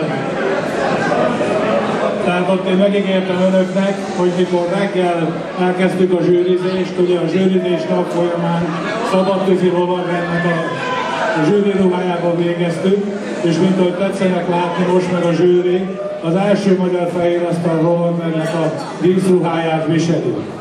Engedjék meg nekem, hogy elmondjam azt, hogy az első magyar fehérasztal lovag Magyarországon kereken 10 éve alakult, és ez az egyetlen egy lovagrend Magyarországon, akinek az alapító tagjait a parlamentben lettek felavatva. A nagymesterünk Benke Laci bácsi és a filozófánk, hazánk, szakmánk, becsületünk. Még ez mellett a hagyományőrzés védelme, a szakma szeretete, fiataloknak az átadása. Laci bácsi szokta mondani, a fehér asztal a béke szigete, népek, nemzetek jövője dőlhet el ott, és a mi sorsunk is. Úgy gondolom, hogy azzal az elképzeléssel fehérasztal lovagrend, hogy a Kárpát-medencében élő embereket egy elképzelhető fehérasztalhoz leültesse, mai napon majdnem, hogy sikerült, hiszen ezen a Nemzetközi Bőrvény Fesztiválon, amit Bulcson a második alkalmat megrendezve, szinte Vajdaságból, Erdélyből, Délvidékről jelen volt minden nemzet, ami látszott is a ételeken. Én azt kívánom mindenkinek, hogy hasonló melegérzésű rendezvényekkel vegyen részt, beszélgessen, barátkozzon, kóstolja a másik csapatnak az ételét. A Jóisten áldjon meg bennünket, további jó szórakozást kívánok!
figyelmet kérek, pillanatokon belül elkezdődik a tombolahúzás. 4 díjunk van, úgyhogy hátulról fogunk kezdeni. A 4. díjunk, az asztalon van itt egy nagyon szép, nem gyümölcskosár, hanem a kolbászból van egy kis házikó, és körülötte fel van díszítve, úgyhogy először ezt fogjuk húzni. Egy kérés van, hogy aki megnyeri, akkor a tálcát azt szolgáltassa vissza. Úgyhogy a tálca az eladó. Akkor mindjárt elkezdünk.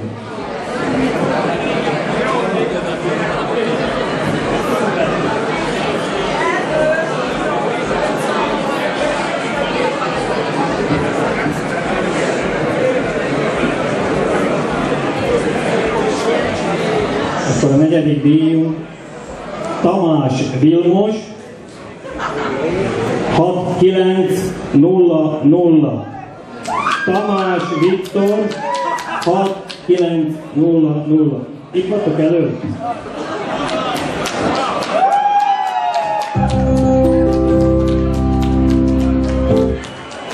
Jó, gratulálunk.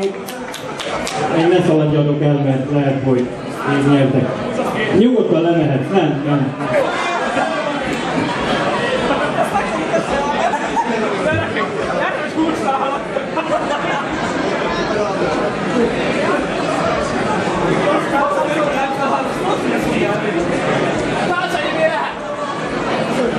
A 3. díjunk egy 200 eurós vásárlási utalvány egy komáromi elektroüzletbe. Most azt fogjuk húzni, ez a 3. díj, tehát 200 eurós díj.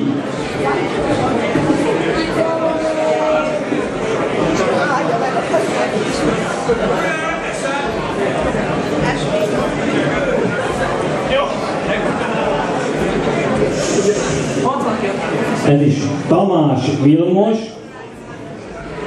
6788. Még egyszer, Tamás Vilmos 6788. Tamás Vilmos 6788. Valaki már jön.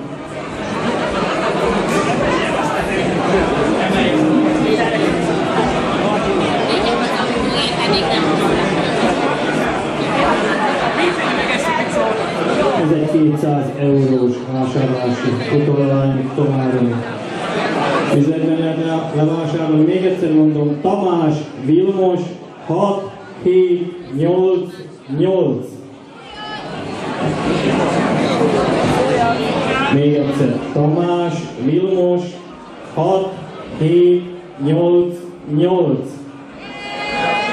Van, emelje fel a kezét, hogyha van. 6788. Igen?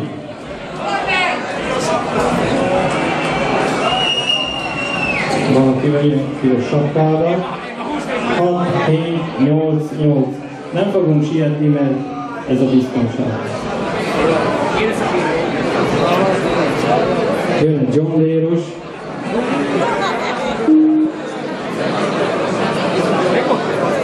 Mondjuk csak azt a fel a döntset.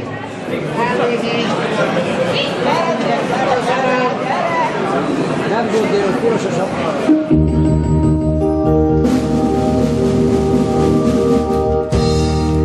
Igen, megvan a nyertes, gratulálunk. A második díj egy 4 fő részére 3 nap 2 éjszaka, reggeli vacsora, idegenvezetés, egész Szerbiába, Délvidék, Törökbecse, van itt egy telefonszám, ez egy kirándulás, vagyis egy család, 4 fő részére 3 nap 2 éjszaka. Ezt fogjuk most húzni, ez a második díj.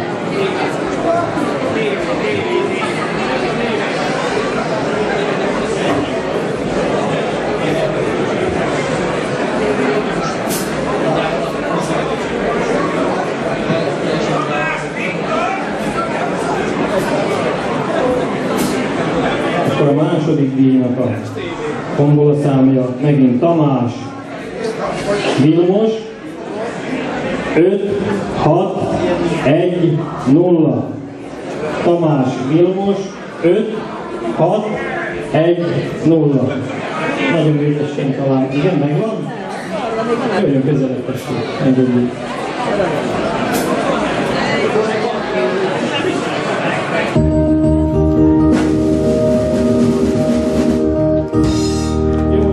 Én ezt átadom, és akkor a hölgy itt van, egy bővebb információt ad, itt van egy telefonszám, itt voltak a délvidékiek, majd pontosabban elfogja. Itt a hölgy, gyertek egyébként, ismerkedjetek meg, és akkor nagyon gratulálunk.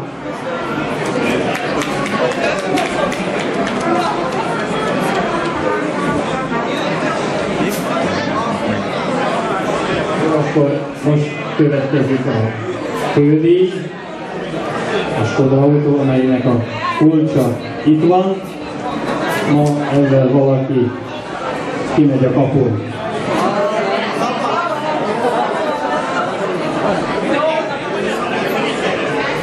Jó keretben. Először megkeverik így, hogy mindenki láss.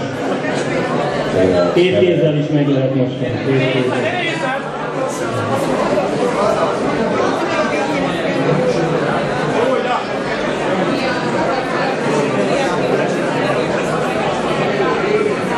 És akkor most kezdjük.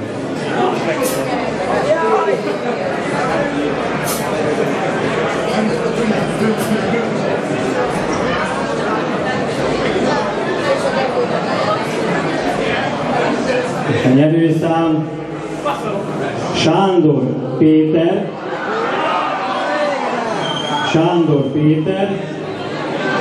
8-as, 5-ös, 3-as, és 7-es. Még egyszer. Sándor Péter, 8, 5, 3, 7. 8, 5, 3, 7.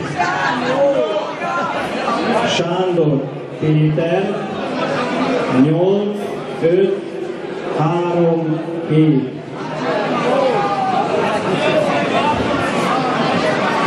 Ne dobjál el, hogyha hihetem, hogy nem lesz meg, akkor újra húzom. Ne csomagoljátok össze. Sándor Péter 8, 5, 3, 7. Izgalmas. Sándor Péter 8-as, 5-ös, 3-as, 7-es. 8, 5, 3, 7. 8, 5, 3, 7.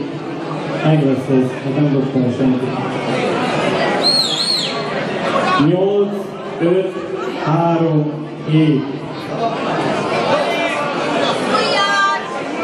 8, 5, 3, 7.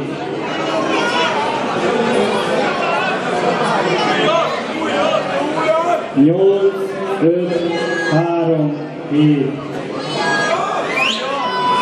Várunk, 2 percet várunk. Ezt nem lehet elkapkodni. 8, 5, 3, 7. Sándor Péter, 8, 5, 3, 7.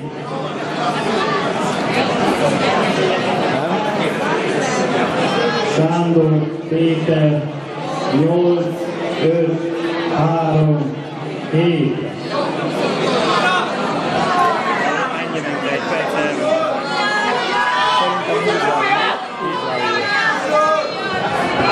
Egy utolsó kísérlet.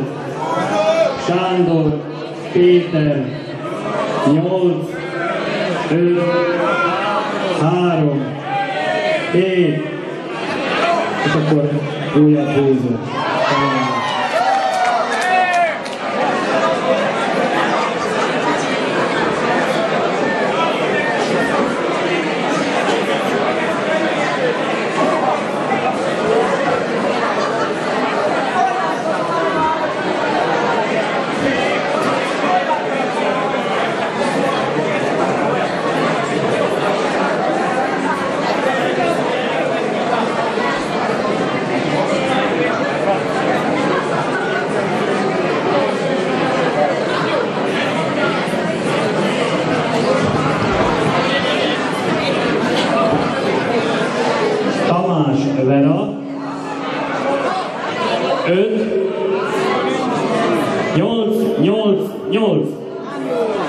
Tamás Vera 5, 8, 8, 8.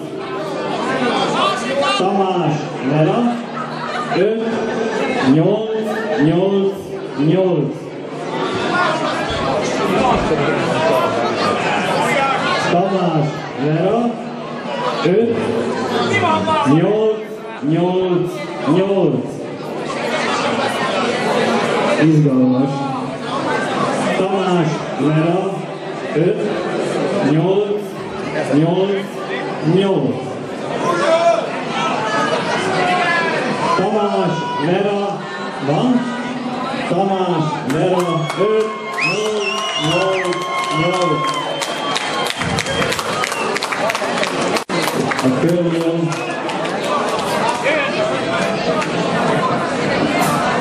Búcson marad!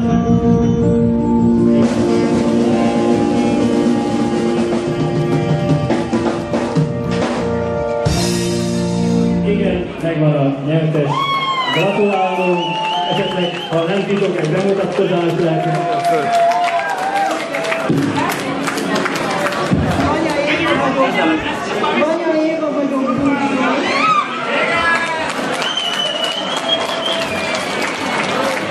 Gratulálunk a nyereményhez, hogy ilyen rossz időben is eljött. És mindenkinek köszönjük, aki eljött, és bízom benne, hogy jövőre még többen, még nagyobb lesz. És még ne szaladjunk el, lesz egy bár, ami 1 óra körül lesz vége. Mindenkinek továbbra jó szórakozást és volt. Köszönöm szépen! Csak nem adod oda neki is.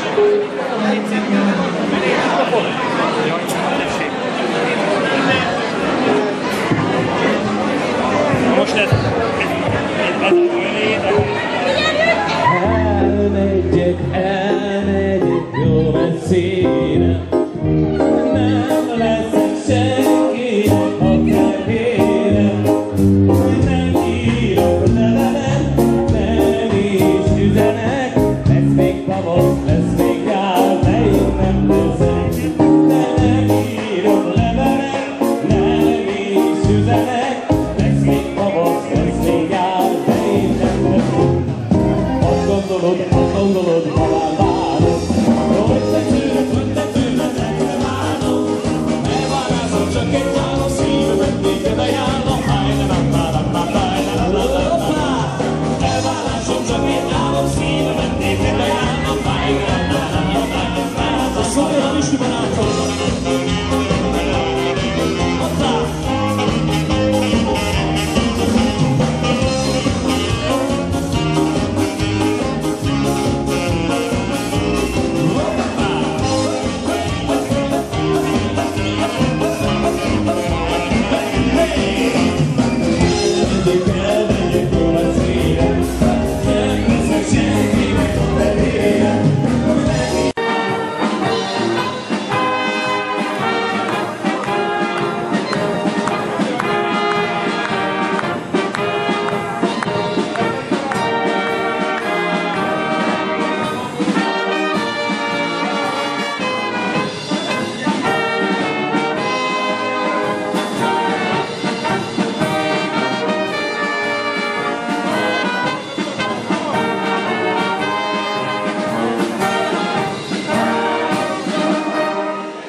sláger a szerelemről szól, de én miért ne írhatnék dalt a hurkáról?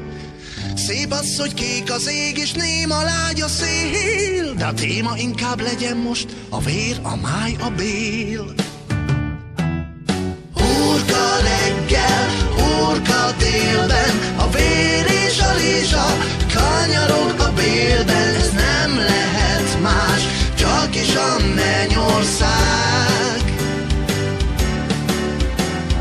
Hurka reggel, hurka délben, a máj és a lézsa kanyarog a bélben. Csak friss fehér kenyér kell, meg savanyúság. Ez a picike kupica pál lesz, olyan jó eső, a fűben már kinyírva fekszik a deső. A gumicsizma olvad, ha a szomszéd koma persel, vihogva mondja, ez a cuca se lesz már persel.